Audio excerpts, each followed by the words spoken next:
Hi there! Now that you've got some tracks down, should you complete the mix using the recorder only? Or should you digitize each track and do the final mix on your computer? The purist approach would be to do everything on this, recording tracks and mixing them to tape. I could do that using this Sony tape deck, but you can't do any serious mixing on this multitrack. I mean, you can set up levels, pan the tracks, but that's pretty much it. There is an EQ section, but it does affect the whole stereo mix. You can't EQ each track individually, so what's the point? Although, to be fair, you can EQ individual tracks when you're mixing them down to another track. Say cutting bass on tracks 1 and 2, and as you record to track 3. And I think you can also EQ the sound as you record to a track. But I'm already committing external effects to tape when I'm recording, so I don't want to add the internal EQ into the process.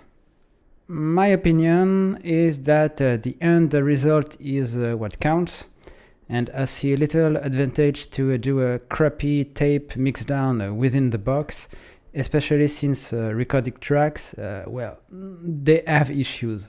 Since I'm using the noise reduction system, there's a fair amount of high frequencies that get lost at the recording stage.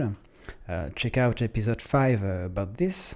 So my recorded tracks are very bassy and somewhat murky sounding. Now these tape out RCA outputs can be used to send the 4 tracks individually to your audio interface. Please note that the sound delivered by these outputs isn't affected by the faders. You just plug them to your audio interface and that's the untreated, as recorded track that will be sent. Let's try this. I've got vocals on track 1, piano and synth on track 2. Track 3 is left free for female vocals. Beat and bass synths are on track 4.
Now that I've got these tracks on a project, I can fine-tune the EQ and possibly add touch of compression on the individual tracks.